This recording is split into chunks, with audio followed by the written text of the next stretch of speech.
Welcome back, my friends, to AA Recovery Interviews. I'm your host, Howard L., and I'm an alcoholic. Sober since January 1st, 1988, one day at a time. I'm grateful you've joined us. AA Recovery Interviews is the podcast where Alcoholics Anonymous members from around the world share their extraordinary stories of experience, strength, and hope. I invite you to scroll through my extensive catalog of more than 140 awesome interviews on any podcast app or at the website aarecoveryinterviews.com. Today is an encore episode of my interview with Jim G. from March 2022. Jim got sober in September 2000. Today I'm pleased to welcome to the show a man whose alcoholism literally affected the lives and well-being of others. Jim G. is a medical doctor who secretly battled addiction to alcohol and drugs for many years prior to achieving sobriety in AA over 21 years ago. Jim grew up in an abusive family with a father whose military career relocated the family many times during Jim's childhood and adolescence. Jim faced additional suffering during countless hospitalizations for medical conditions related to hemophilia, a rare bleeding disorder in which the blood does not clot properly. Turning to booze and drugs during his high school and college years, Jim's escalating alcoholism accompanied his medical degree, internship, and residency into his position as an OB/GYN at a major hospital.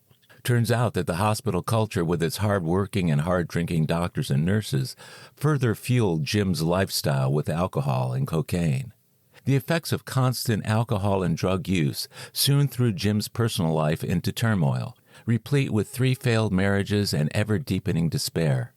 Professionally, drugs and alcohol impaired his medical practice and became a severe threat to the safety of his patients. By the time Jim was intervened upon by his hospital and placed in a long-term rehab facility, he had had enough and was desperate to recover. Thankfully, he found a strong AA community that offered him the ego deflation and no-nonsense support he needed to get sober. As he grew in that community, he built a humble new life in which he could be of real service to others, especially those in the medical profession who find it difficult to admit defeat by the disease. Jim's story offers a rare perspective we don't hear often in ordinary AA meetings, especially since many physicians attend closed meetings amongst their own. But his involvement and service as an active participant in everyday AA is proof positive of a man whose AA program is on solid ground. I'm grateful Jim's here with me on AA Recovery Interviews and believe you'll find this podcast to be both enlightening and reassuring. So, please relish the next hour with my friend and AA brother, Jim G. My name is Jim, and I'm an alcoholic. Hi, Jim. Welcome to the AA Recovery Interviews podcast. I'm so glad you could join us today, and I appreciate you getting up early. You're on the West Coast. I'm on the Central Time Zone here in Texas, and it's good to see you. You and I have spent some time in AA meetings on Zoom over the past couple of years, and it's really been great to get to know you in that format. And I know you've been at home convalescing with a knee operation, I believe, and you were starting to tell me about what happened when you had that pain. You had to cancel a trip. Yes, I've been having trouble, as I said, for probably 10 years and getting steroid injections into it for a while. I mean, I knew I had arthritis in it. Yeah. And on a particular day in August of last year, 2021, when we were planning on going on a big trip, the pain was just a lot worse. And I was basically up all night worrying about it, praying about it. Finally, I woke my wife up at about 1 or 2 in the morning, and we decided to cancel the trip, which then involved about 16 different phone calls to cancel all of our reservations, and headed to the hospital later that morning. And doctor saw me, and he stuck a needle in that knee and pulled out about a quarter of a cup of blood. Oh. And that gets into another problem that I have, which is a problem I was born with called hemophilia, where my blood doesn't clot normally. Mm-hmm. So anyway, I knew it had come to the point where something was going to have to be done with this knee. So over the next 2 months, I made the decision to have a knee replacement, which was a more major operation for someone with my medical condition. You know, I forgot to ask you earlier what your sobriety date is. September 30th, year 2000. Okay, so you're 21 and a half. 21 and a half. Okay, good. Basically. What were your concerns when you went into the hospital to have the knee replacement with regard to the pain that you might have to manage afterwards? And how did you deal with all the pain over the years that this thing was going on? I have a pretty high pain threshold just from having hemophilia. I've had a lot of injuries over my life, especially on the right side of my body, strangely enough. But my right leg in particular, I was first hospitalized, I think, at age 13. I've probably spent over a year in the hospital all total, not at once, but 6 weeks here, a month here. It adds up. Basically for pain, something like Motrin or in that category of medication or Tylenol were the only things I would be using. And I didn't have any particular concerns about the pain. I knew it would be managed well. And it was. Mm-hmm. And yes, I was on narcotics. I've been off of them now for more than a month. I think probably I was on them for about a month after the surgery. I see. Then, I stopped them because by the time I saw my doctor at the 6-week checkup, I had been off them for 2 weeks, and he said, "Okay, you can drive then." Good. So that was taken care of. So are you one of those ANDAs, alcoholic and a drug addict, or you just consider yourself just an alcoholic? Or? I would consider myself both. Okay. I mean, in my early sobriety, very, very early, I attended other meetings, Cocaine Anonymous, Marijuana Anonymous. I think when we were in rehab, we even went to a meeting called Pills Anonymous, which was interesting. There, they would say, screw a day at a time. For me, it's a minute at a time. But the place I related to most was Alcoholics Anonymous, and I feel at home in those meetings. Yeah, I get that. I've had a lot of guests on the show who've said the exact same thing. They started out in NA or CODA or one of the other programs, Pills Anonymous, Emotions Anonymous, Gambling Anonymous, whatever. But they've always kind of come back to AA. At what point did you start getting hospitalized and having medical conditions related to your hemophilia? Well, the first time was in 1966, so I was 14. That's when I was in the hospital 6 weeks. I remember getting a lot of blood products and had a long rehab after I was out of the hospital, but basically rehabbed back to better than ever. I then remember being in the hospital during high school. And speaking about addiction, I don't remember much about the pain medications I got in that first hospitalization, but in this second one, I was in a boarding school in the Northeast, far away from my family. We had pulled a prank on somebody at our school. We filled his room up with newspaper balls so that when he opened the door, all this newspaper came out. And anyway, he took great offense at that and came running down the hallway and kneed me with all his might in my right knee, which put me in the hospital. Anyway, I can remember getting narcotics then, and I can remember feeling like I was lying in a field of flowers, and it was like the greatest feeling in the world. So I can remember getting a high off of that, but I don't ever remember any sort of withdrawal issues or like give me my next shot, doc. So what did your home look like when you were growing up? Well, your family of origin, is there alcoholism within the family tree, and can you unpack a little bit of what your childhood looked like before you started drinking and how you transitioned to that? I'm the baby. I've got an older sister and older brother. My father was in the Army, full career Army officer.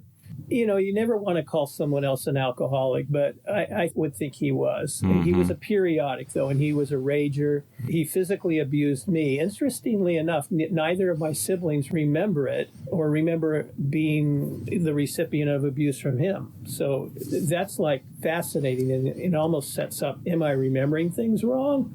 But no, I'm sure it happened to me. It's more about their repression than it is about you. Could be. one of the gifts of sobriety is I've been able to totally forgive him of everything and empathize with what he went through. He lost his father at age 8 and basically was raised by his maternal grandmother, who I believe was an alcoholic.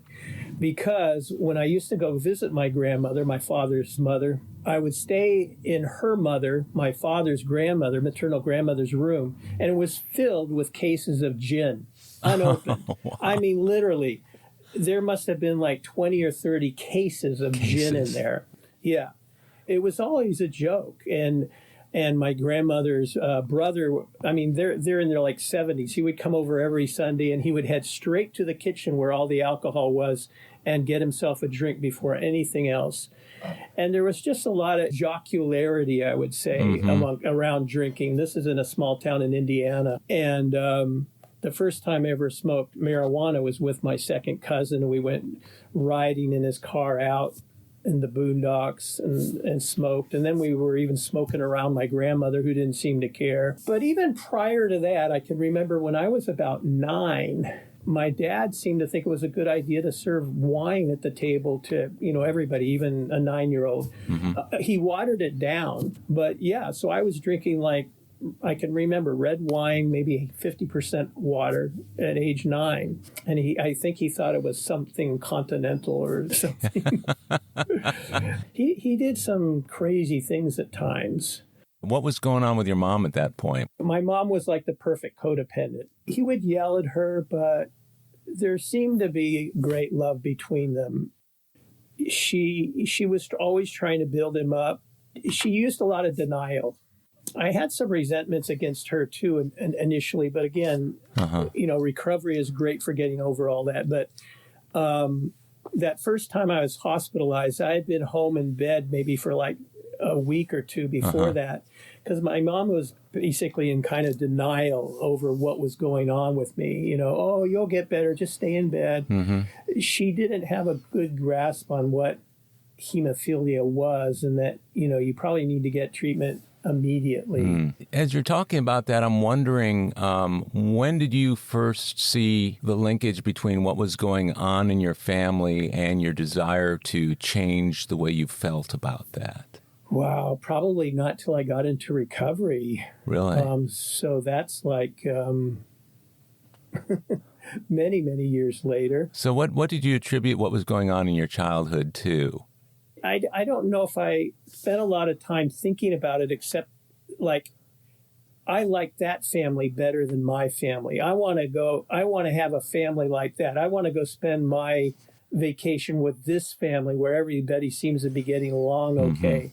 I can remember when I was a really little kid, we didn't have a TV, and I would go over to another person's house to watch Saturday morning cartoons. And, it's like, okay, this dad plays ball with his kids and my dad just, he didn't want to do any of that. Yeah. Occasionally, he would invite me into his world, and we would go, and he would call it a training day, and we would go and see what he did at work. And that was very exciting. I got to, go inside tanks and helicopters, all manner of military stuff.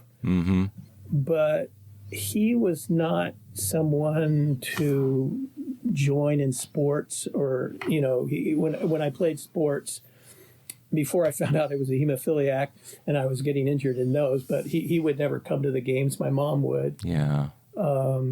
He was kind of a standoffish kind of guy. Yeah, that's how my dad was. You just described my father almost to a T.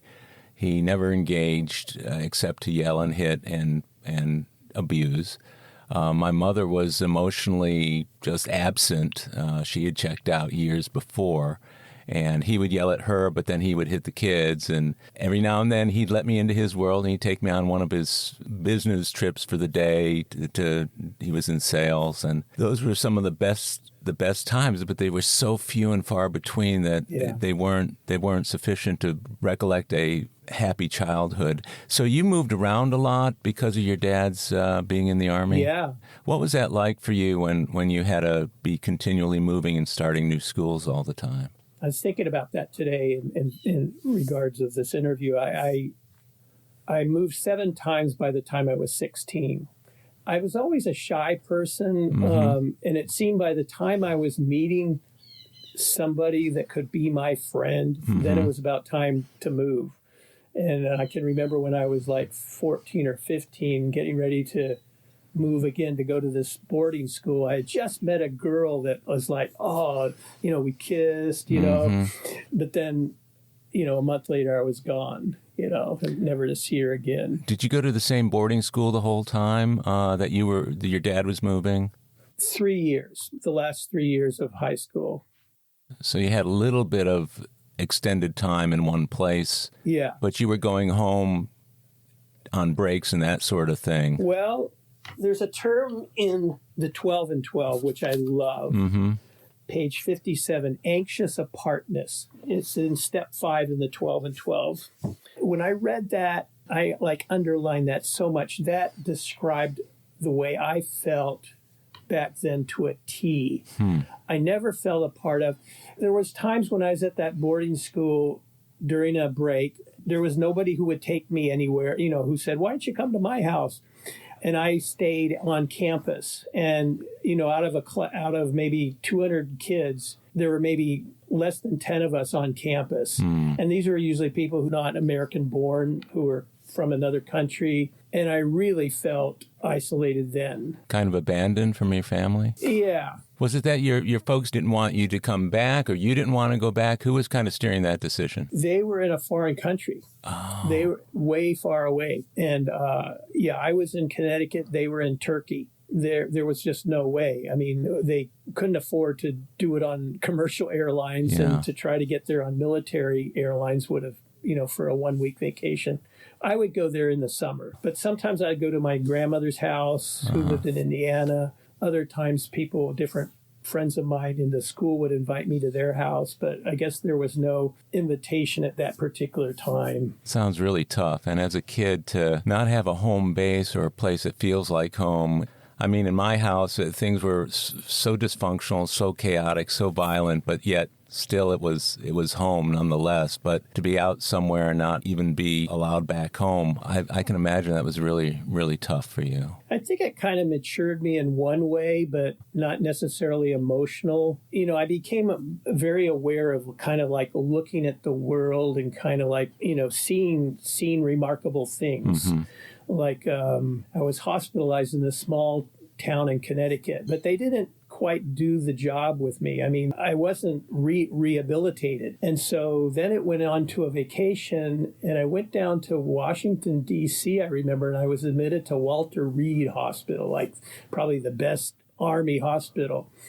On the floor above me, I think Eisenhower had died. And I looked out my window, and I see the presidential limo come in, and there's Nixon coming out of the car going up. This was an incredible hospital. I mean, they had recreation centers, and I was down there, with all the Vietnam vets, and they really taught me how to play pool. And I just was getting a schooling such that I don't think I would ever get anywhere else. But I mean, I don't remember any drugs or alcohol or anything on that at that point in time for me. You mentioned marijuana earlier, and you mentioned some drinking. So are we moving into the period of later adolescence now to your later teens? Yeah, I'm in high school, but really that took off when I got to college. When you got to college. So what was that all about? How did that look in your life? So in high school, actually from even earlier, and maybe because of my having been in the hospital, I knew I wanted to be a doctor. And I can remember when I was like in junior high, I wrote to the dean of the Harvard Medical School and say, what would be the best courses for me to take in high school to prepare me for eventual medical school? And maybe somewhere I have that letter. He wrote me back personally. And so I applied to a program which would get you a bachelor's and a medical degree in 6 years. And you wouldn't have to reapply to medical school. And so it would take 2 years off of that. So I applied to that and got into that school. I came back from my summer vacation in Turkey. I had actually been drinking that summer, I remember now. I was a lifeguard. I was in really good shape. I was looking good. I thought I had a tan. Girls were like, "Save me, lifeguard." I went out with some airmen, I remember, and we were drinking. And I think I can remember coming home drunk, and my father I think he knew what was going on. By this time, I had no fear of him anymore. In fact, I had stood up to him, because I was bigger than him at that time, and all he could do really was maybe be verbally abusive. But he was a wild guy in his youth, too, so I don't think he really cared. But when I got back to college, or when I started college, the guy I was matched with, and we were all like very smart people, because this is, we're all in the 6-year medical program. We were all rooming together. He was like the valedictorian of his high school. Very different than me. I mean, I was starting to, learn about a lot of different cultures and things, once I got to college. But, it was on then with marijuana. I mean, pretty soon, people were coming over to our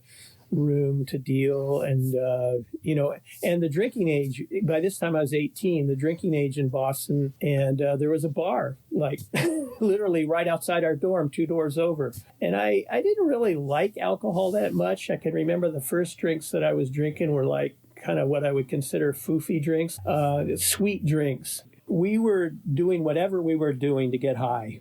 Quaaludes was in the mix. We were doing that.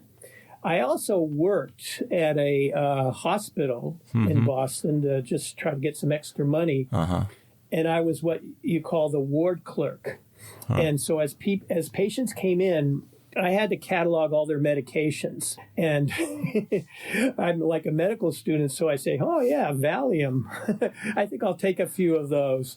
And, so I would like take a few out of the bottles of stuff which I knew was the good stuff. Yeah. I mean, and there's certain scenes I can remember, when I was working there, that's the first time I had ever heard about cocaine. I mean, I remember they were having like a cardiac arrest, and an anesthesiologist came in, and he had his little bottle of cocaine to anesthetize the vocal cords, the throat before they intubate the person. And he tried it on himself first, and he said, "Oh, yeah, that's the stuff." And I thought, oh, okay, this is what people do.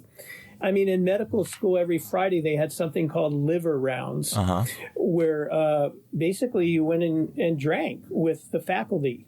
The students and the faculty, they drank, and you would see the faculty getting high, inebriated. Same with us. I think it was a different time then in the 70s. Things weren't as tightly controlled back then, too, as they are now with regard to the prescriptions or addictive substances used for other purposes. While you were doing that, was it just because everybody else was doing it, or did you have your own purposes for wanting to nick a few drugs here and there along the way? I just wanted to fit in. I was working the shift, and usually on weekends. So by the time I got off duty at 11 o'clock, I would be going back to the dormitory. Everybody had been partying for a few hours already. I felt I kind of had to be where they were, in terms of mental alteration, if you will. That's what I was doing. I think I just wanted to be a part of, how I said, I had anxious apartness. I wanted to be a part of back then. So I just wanted to fit in. Was there a period of time when you felt like you fit in unconditionally? Yeah, I mean, I would say the guy who was my roommate for the first few years, he was what you would call a cool guy. I mean, he could get any girl he wanted. He kind of looked like Jim Morrison of the Doors. So he and I, we had a lot of escapades, and we were going to dangerous parts of Boston together, drinking, and I kind of knew things weren't right. But I remember passing out. Let's put it this way. I remember coming to on the floor of a men's room in some bar, and I'm thinking, this isn't good. At that point, had you ever considered that you were having any kind of problem with drinking or using marijuana? I don't think I had. And then, then I worked in a suicide prevention center as part of my medical school training, and I was dealing with people who were alcoholics. But my understanding of what an alcoholic was at that time was someone who's homeless, living under a bridge, that sort of thing. And I was still functioning. I was, maybe I wasn't at the top of the class anymore, but I'm in the middle of my class in medical school, and hey, that's pretty good, and then I flunked an exam. And then it's like, okay, maybe we got to cut back or something. But I mean, it was never a question of like, do I have a problem? Should I give this up once and for all? It was just a matter of, okay, let's kind of, stop for a while. Well, you were pretty far away from the guy, the drunk under the bridge. Yeah. What's funny about it is that you and I are of the same generation that, whenever I thought of what an alcoholic was when I was a kid and a teenager and even later on was that bum under the bridge. But nowadays, I'm wondering, what do people think an alcoholic is, let's say in a millennial generation, or what do you see them thinking of? Are they still thinking about the bum under the bridge, or are they thinking about something else? That's an excellent question, Howard. I don't know. I mean, I'm thinking, because I have a daughter who's, of the millennial age, but then she knows what I went through. So, and I think they may have friends who they detect have problems. There's such more of an awareness of it on the media, and, people who are functional drinkers, but yet problems are coming. But I think a lot of people still have that opinion. Yeah, I think you're right. Now, once you graduated medical school, what was the trajectory to finally getting sober 21 years ago? Well, as you come out of medical school, first of all, you kind of have to figure out, okay, what kind of a doctor do I want to be? What appeals to me? And, you take a lot of different electives in medical school. Anyway, what appealed to me more than anything was obstetrics and gynecology, delivering babies. It's generally a happy field. I love the field of endocrinology, which is, very much part of that field.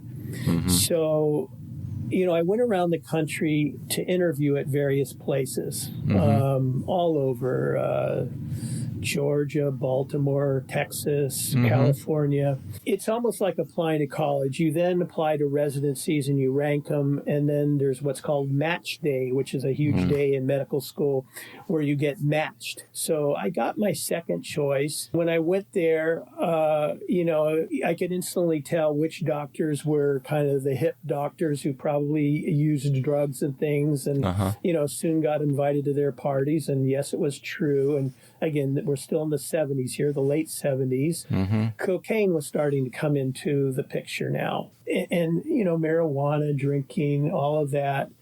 But I was still able to do the work, and it was tough. I mean, I would sometimes be on a 24-hour, shift, no breaks. Such that, the next day I just had to sleep, or I'd go out to eat with my wife at the time and I'd fall asleep during the dinner. But it was more due to the work than any sort of drugs or alcohol. So you were doing alcohol, pot, and a certain amount of cocaine? Yeah, not too much cocaine. That's the way it went. I mean, and the same guy who had been my roommate in college and in medical school, he had also come out, and he was a partier from the get-go. And so he and I used to pal around together, much to the detriment of my marriage at the time. We were doing drugs together and cocaine and stuff of that nature. Yeah, what was that doing to your marriage? Well, it destroyed it. It broke up eventually. It did, yeah. Yeah. So the evolution was that you go into a residency program, which is an internship, which is generally 4 years, and then you get a job, which I did. But I'm still kind of hanging around with this guy. We're still doing stuff. Eventually, it started to catch up to me. And maybe it was because there was more cocaine in the mix. People at work, and when I say people, I mean like my boss and things, were wondering what was going on with Jim, You used to be such a high performer, Jim. You were one of my best. And now, you're mediocre, you're average. And it's like, okay, I'm okay with that. My grand sponsor talks about you kind of lower your standards. Okay, I'm okay with this. And before long, you are living under a bridge. And I'm okay with this, Yeah. But I said, okay, I'll have a problem if I ever have to call in sick because of, my drinking and drugging. Uh-huh. And then I did call in sick. Okay, if I ever do it 6 times in a month, then I got a real problem. Was this before or after your marriage fell apart? After. We'll be right back. My friends, if you're enjoying AA recovery interviews, I invite you to check out my latest audiobook, Alcoholics Anonymous, the story of how more than 100 men have recovered from alcoholism. This is the word-for-word, cover-to-cover reading of the first edition of the Big Book, published in 1939. It's a relaxing yet meaningful and engaging way to listen to the Big Book anytime, any place. Have a free listen at Audible, iTunes, or Amazon. While you're there, search for my other audiobook, Lost Stories of the Big Book, 30 original stories from the first and or second editions missing from the third and fourth editions of Alcoholics Anonymous. It's also available from Amazon as a Kindle book or in paperback if you'd like to read along. You're going to love it. And we're back. You mentioned that your wife didn't like it very much, but were you drawing any connections between what was going on, both in terms of the performance of your job and your marriage, that the drugs and alcohol might be the root of your problem? Let me just think about this for a minute, Howard, to make sure I have the timing right. No, this is much later. I've been married a few times by this time. And were booze and drugs the reasons for them not working? Well, no, not in every situation. But in my first marriage, there was adultery on both sides. I started having an affair with a nurse, but she introduced me to a spirituality that kind of took me away from drinking and druggings.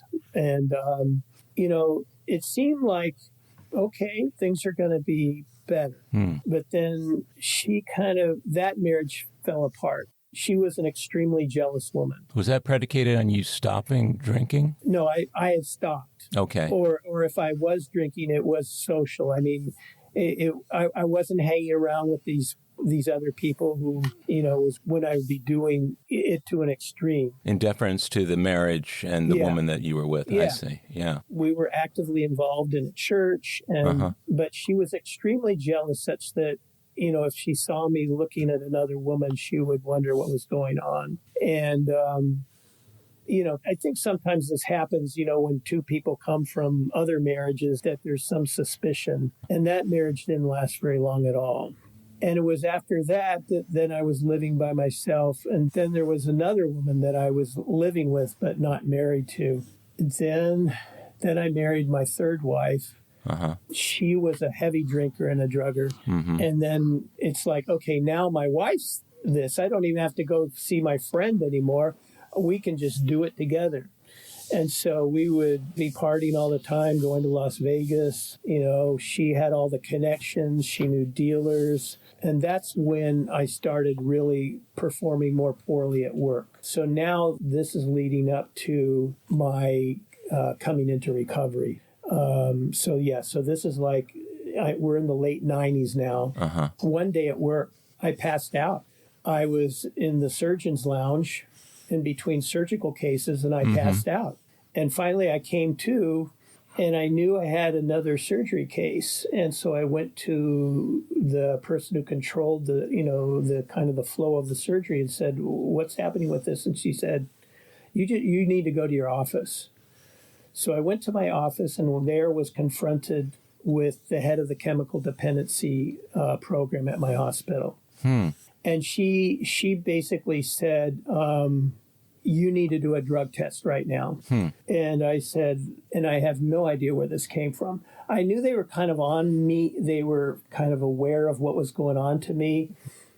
And I actually used to carry a little bottle of urine in my pocket of somebody who I knew didn't do drugs.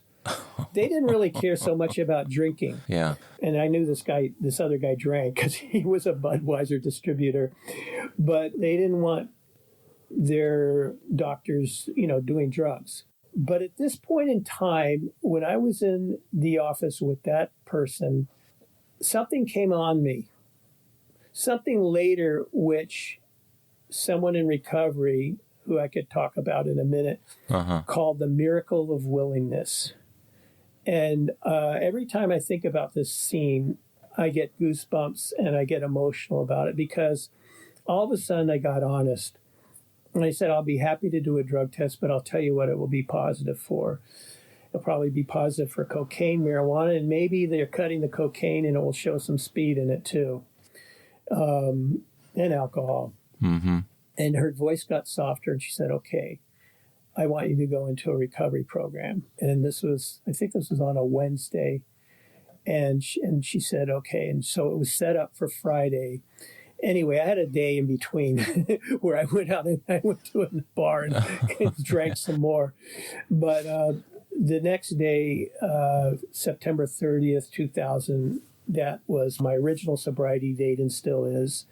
And when I got in there, of course I was somewhat toxic, but I saw the steps on the wall. I saw the traditions on the wall. I saw the word God, and it didn't scare me. Because I'd had a relationship with God before I mentioned that. And I said, okay, God, I've been running away from you, and I'm really happy I'm back. Just take me, God, and use me. Let me surrender to you.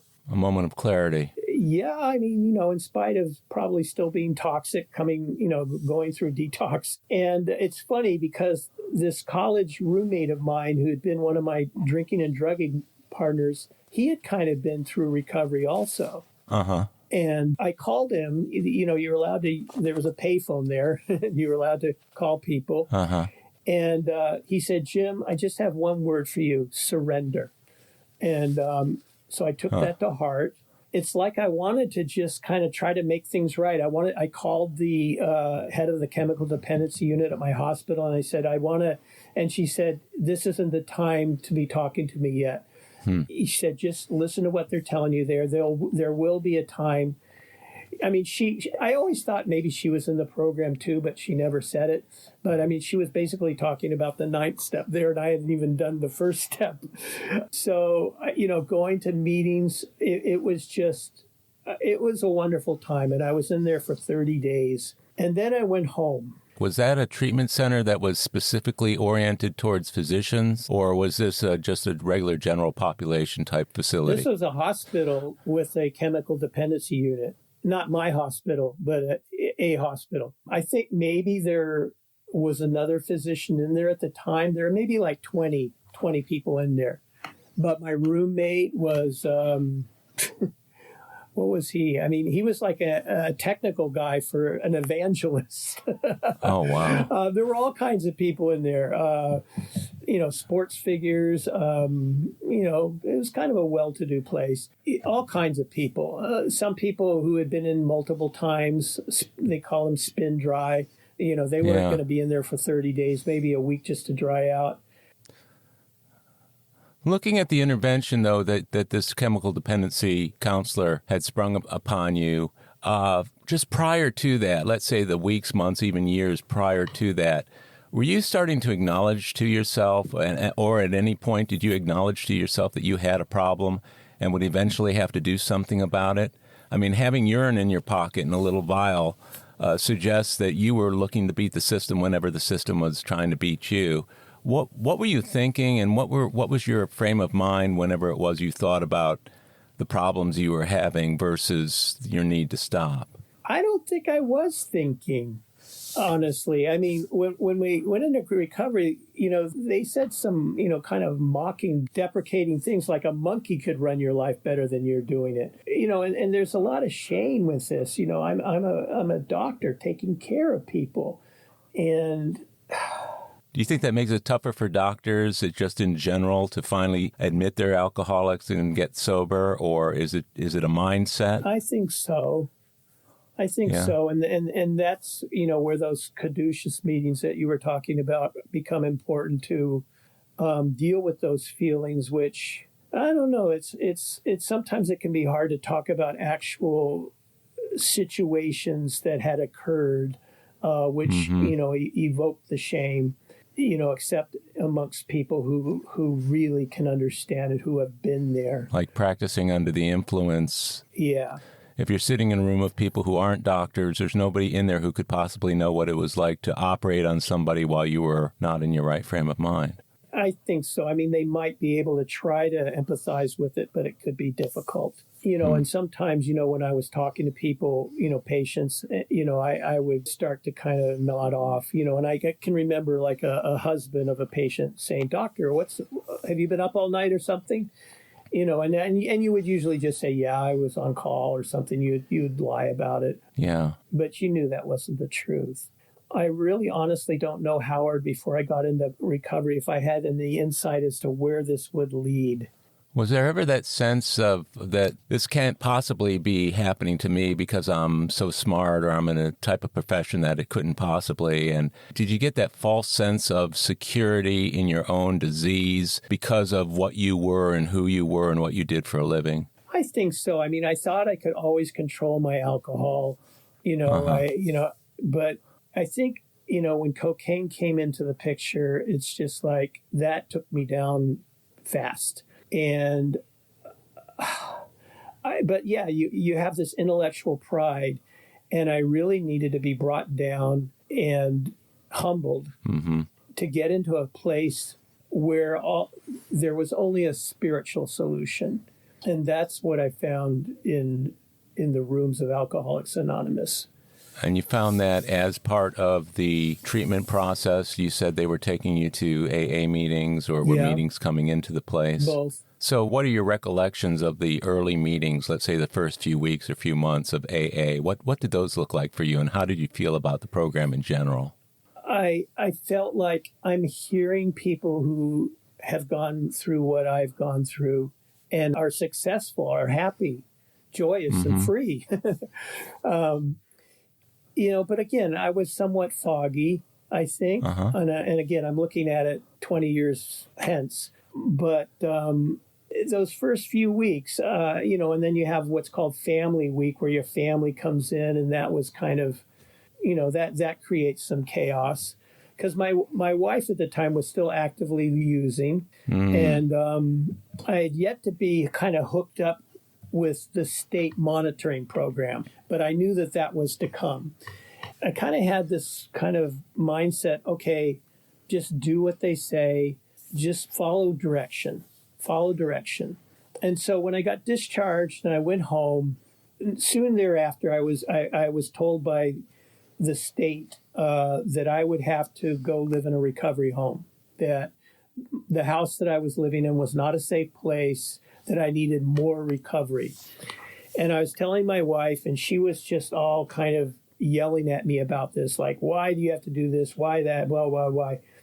And I'd learned enough tools at that time to realize that when I started feeling anxious, I should probably go to a meeting. Yeah. And I can remember this so vividly. This is another one of those kind of things which never goes out of your mind. It was a Thursday.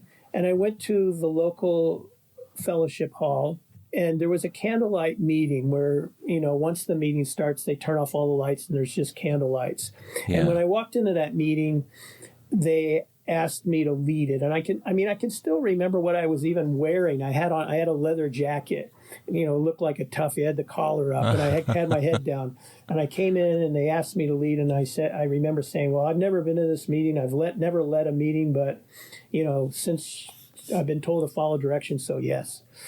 So we did, I'm the leader of the meeting. We do all the readings. The lights go off. And anybody want to share? Silence. So finally I start saying, okay, I'll share. And I just start blabbing my story and kind of whining about how I'm going to have to go live in a recovery home. And in the darkness in the back, I can't see the person. There's like this laughter. It's almost like an evil laughter. And, I finish sharing, and then this guy shares, and he tells my exact same story. He's a doctor. He's been through these exact same things. And again, I'm getting goosebumps just talking about it. That's where I met my sponsor. not too long after I'd gotten out of that recovery home. He's still my sponsor. He's got 30 plus years. He was the man in the back who was laughing? Yeah, that was him. And we spoke for maybe an hour after that meeting. And he just said, Jim, everything's going to be fine. Just do what they say. You're going to have to go into a recovery home. We probably won't see each other very much, but we can talk by phone and just do what they say. I've been through exactly what you've been through. He got thrown out of his house and stuff. And so I did go to another recovery place, and I was like, I could have been the father of all the other guys there. My roommate had actually killed somebody drunk driving and was facing prison, but we were taken to meetings every day. We had, courses and stuff to ride, and we had to do a lot of riding. But I had a car. I could drive. And so I started driving other guys around because, most of them didn't have a car or they had lost their license. And I started volunteering at the central office in the place where I lived. And I was, at that time we had cassette recorders. I was listening to cassette recorders in my car.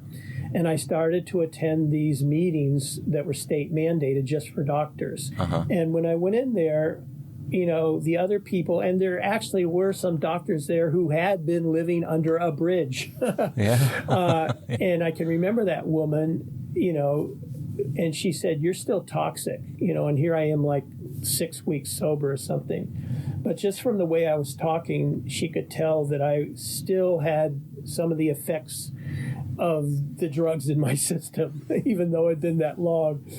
And, But, and we could be random drug tested at any time. And so you had to be ready at a moment's notice to get tested. But I just did what they told me. That program lasted 5 or 6 years. I mean, you do kind of graduate from it.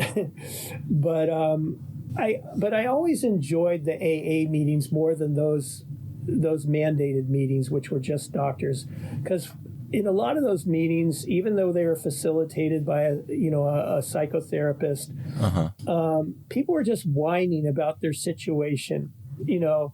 I'm being restricted here at the hospital from not being able to do this or that. And I'm thinking, yeah, you brought it on yourself. You had the perspective of AA to compare it to, didn't you? Yeah. At that point in time, I knew everything that's happened to me, I did it. And now, with the help of my higher power, I'm pulling myself out of it. Were you working with your sponsor by this point, or had you not gotten him yet? Well, I had met him, like I said, but when I was in this recovery home, we couldn't meet up very much except by phone. So once I got out of the recovery home, I went back to live in that house. My wife at the time had actually gone through the same recovery program I did, the same hospital, but it didn't take. And so she was not too long back to using. I mean, and she was going to meetings. I seem to remember we went to a few meetings together, but she was using. I would find stuff. And, it was at that point where I thought, okay, maybe I need to get into Al-Anon, because I started like going through the house and I would find baggies of white powder. And, I'd call my sponsor, what should I do? What should I do? So he would kind of advise me. But we continued to live together, and I was just doing my program, going to meetings, helping out, volunteering. I always had a commitment. People had told me it's really important to have a commitment. Commitments will keep you sober. Did you ever feel like your sobriety was threatened by the fact that she was still actively using and she had all these stashes around the house? Yes, but I think I had the tools to deal with it. In that I can leave the place, I can call my sponsor. So when I was about 6 years sober, I came home from work and I found that she had committed suicide. I came into our bedroom and I found that she had shot herself. And she was dead. And I called 911, called some other good friends. Someone from my church came Few people, actually. Mm-hmm. They tested me, of course, for gunshot residue. Right, sure. I was clean. That was kind of the end of that. I guess the gun was in the room somewhere. I don't even remember seeing it. But that was on a Friday. That night, I went over. I spent the night at her parents' house. Mm-hmm. And it was a complicated situation. She had 2 children. They weren't living with her by this time because of I guess I was unaware of the amount of drinking and drugging she was doing. We had a big house, and she basically stayed in this.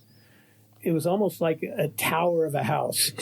She was kind of in this isolated part of the house all by herself. It had its own refrigerator in there. Later, I found that there was all kinds of alcohol and stuff in there. We stayed with her parents. Either that night or definitely the next morning, I called my grand sponsor. I was pretty close to both my sponsor and my grand sponsor. For some reason, I called him because I knew he was an early morning person, whereas my sponsor doesn't basically get up till noon, and he's up all night. So I called my grand sponsor, and he said, "Well, where do you think you should be right now, Jim?" He's kind of like a Socratic method. He'll ask a question, and I said, "Well, probably in a meeting." He said, "Yeah. That's where I'm going right now. Why don't I meet you there?" So I went to this Saturday morning meeting at this fellowship hall and shared what happened. I was crying, of course, and I can just remember all the people at this meeting came around me. I was in the center, and it was like everybody was touching one another, and I just felt so lifted. And I got so many phone numbers. And from that meeting, I went to what was my home group, which started not too long after that meeting, and again shared at that meeting. And there were 3 women at that meeting who had never been at our meeting before. They were from out of town. And after I finished sharing, one of them started crying, and he said, I've been feeling really suicidal, and I want to thank you so much for sharing because, now I don't think I'm going to do it after I've heard what you just said. Wow. And I never saw those women again. And I just think higher power does these things sometimes. It's amazing. They just put these things in your life, and you just see kind of a glimpse of what your higher power can do. Yeah, where today's tragedy is tomorrow's gift. You're right. So your experience with the suicide of your wife and your willingness to talk about it openly in a meeting may have saved that woman's life. I have to think that. That's powerful. And this is at 6 years sober? Just about 5 and 7 months. That must have been a really, really difficult time for you. During the 6 years that you were in the program, were you doing Al-Anon? Were you doing other things to try and stay in the right frame of mind, living in this house with this active alcoholic drug addict? Yeah, I was going, not regularly. I didn't have an Al-Anon sponsor, but I went to some Al-Anon meetings, and they did at this fellowship hall close to where I did, they had like a combined AA Al-Anon meeting. Oh, that's good. Which was very interesting, where you would have an AA speaker and then an Al-Anon speaker. And sometimes they were married, which would make it even more interesting. And then there'd be open sharing after that. And I found that meeting very enjoyable. What you've talked about, I've experienced myself personally, where you take something into a meeting or into, let's say, even a smaller group of trusted friends, other men in my case, where they gathered around me it was like a cocoon, and they held me, they held on to me. They gave me they gave me the courage in a lot of ways to just carry on. And each one of them had their own tragedies and difficulties. So every time they were saying, "You'll get through this, and we love you, and we'll pray for you," I believed it. But it wasn't until I had to go through that before I really got it. So it sounds to me that 6 years, it's almost like everything that you might have known from the first 6 years kind of came true at that moment. Was there that kind of feeling for you? Yeah, the power of the program. just the power of my higher power, 6 years in, so we're talking about another 15 years between then and now. What sort of things have occurred during your sobriety since that day that were milestones, would you say, good or bad, and how did you get through them?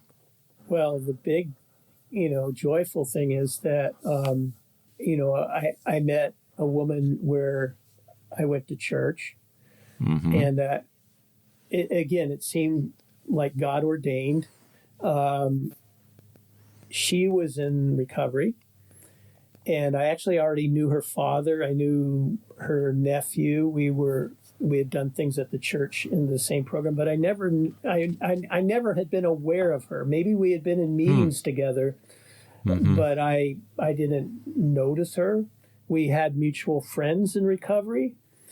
But anyway, we started forming a relationship. Sober dating. This is like the first time this had ever happened. And this was how many years into sobriety that you started dating? Well, I met her not too long after my wife committed suicide. So, there was all this question like, okay, is this rebound, but I probably met her within the month, 6 weeks at the most after that event. Anyway, eventually by the following February 2007, we were engaged. So we just celebrated 15 years from our engagement, and we got married in August 2008.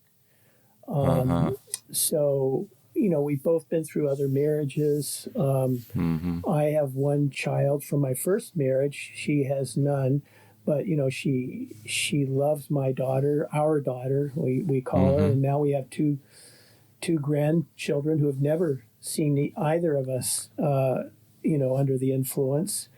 It's just gifts. But it's a struggle. Marriage is a struggle. So we've found another program. There's a 12-step program for couple recovery. Yeah. So that's kind of the latest thing. We've been involved in that for a little over a year now, and working the steps in that program. Wow. So that's kind of our new thing in recovery, and just it's brought just greater energy into our couple spiritual program, whereas previously it was all kind of individual spiritual work. Now we're trying to do it as a couple. Just like, we're looking forward to the time where we can help other couples who are struggling too, giving it away. That's really wonderful to have a partner that you can be in sobriety with who has the same goals in mind of being of use to other couples. And I'm assuming from what I know about you and what I've heard you share in meetings that you've got some men that you sponsor. One at the moment. He actually has more time than me, which is interesting. But, I think after a certain amount of time in the program, that sort of stuff doesn't necessarily matter. But he said he wanted me to sponsor him because he liked my spiritual program more than anything else, and that I seem to have more time to give him. Could you talk about your spiritual program for a minute? What does that look like on a daily basis? Yeah, every morning I wake up, I've got some spiritual readings that I read from different books, prayer. I'm on the prayer team at my church, and so I get lists every week of people who need prayer, and it's kind of daunting how much suffering is going on, but I just turn that all over to God. I'm available to talk. I'd say the biggest part of my spiritual program is trying to be the best spouse I can be, and just trying to love my wife the way I feel like she should be loved, the way God would want her loved. And, as I do that, and as she does that with me, we grow in our spirituality. And we attend, services at our church. So you pray together? Yeah. And we're of service at there. We're the head of the prayer team there. Wow, that's amazing. So this marriage has really been a true gift in your life after everything that you went through with 3 previous marriages, one ending in tragedy. Yeah, and for Yeah, for both of us, it's like the longest marriage we've been in, and we're in it for good. We've pledged each other to each other. Well, let me ask you something. Obviously, you got a lot out of the AA meetings, and you were able to keep your medical license as a result of what you did, or was there a period at which it was suspended and you had to get it back? What did that look like? No, as long as you did what this state-mandated program told you to do, it was never in jeopardy. I never lost it. I went back with a new vigor to, do living amends at the hospital, And what did those look like for you? Well, I mean, a lot of some people I went to and I said, this is what I was going through, and this is what, this is the process I've gone through now, and this is how I'm going to be now. And they, almost to a person, they said, well, we knew something was up with you, but we weren't quite sure. And, I didn't see any real negative repercussions, Jim, but we're glad you're in a much better place now. But yeah. I just tried to go out of my way to be helpful and, be of service. When I was asked by my boss to be on whatever committees or do extra jobs, I would do it. And I would never whine. There were a lot of whiners where I was working and, complaining about the boss. And, I would always stick up with him and say, he's got a tough job. And, I would always try to be of service. Yeah. And that's something I'll bet you learned in AA that you're able to bring forth into your professional life. And I understand that one of the concerns that physicians often have about being in a general AA population is that they might run into somebody at a meeting who will hear them share about practicing under the influence, whether it's, doing an operation or even just regular medical procedures under the influence or on whatever substance. So they're concerned about keeping that part of their lives truly anonymous. What would you say to a doctor who you believe needs AA who's concerned about that? I think it's really a paper tiger. It doesn't happen as much as you might think. Really? I can remember one time when I was in a meeting, and it was actually soon after my wife had committed suicide, because I think I shared on that at that meeting, and there was one of my own patients, someone who I saw on a regular basis in that meeting. Mm-hmm. And she came up to me and, she called me by my doctor name. Mm-hmm. And she said, I'm really glad to know you're in recovery. And I mean, it was a wonderful thing. And, in terms of the other kind of things that you might think about, no one's ever really talked to me about that in a meeting. Mm-hmm.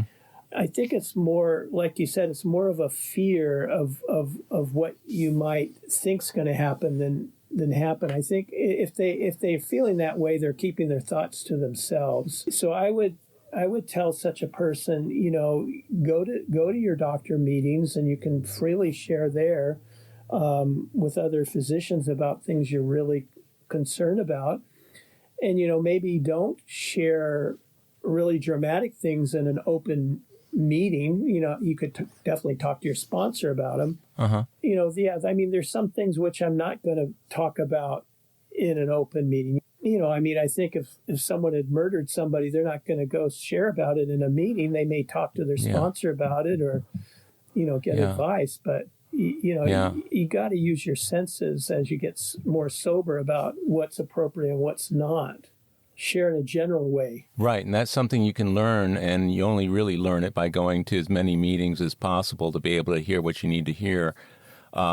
It's been my experience, both with men I've sponsored and even personally, to the extent that my disease of alcoholism will take what it can get, so that if I've got some fear about saying something in a meeting, maybe I won't go to that meeting. Mm. And then it becomes easier to not go to that meeting, and then suddenly I'm not going to another meeting that I normally go to. And then I start feeling isolated, that I can't really talk about this to anybody because I don't want people judging me, blah, blah, blah. And it's like a downhill trajectory. So I believe that the kind of fear you're talking about is ideal for the disease to leech off of. Yeah. I mean, the disease will take whatever you give it, whether it's the fear of somebody finding out that you're in a profession. I know some airline pilots who, prior to all the rules and breathalyzers and other things, they were very concerned about sharing in a meeting that they were an alcoholic and a pilot. Various programs were created to address that within the industry, thank God. But so I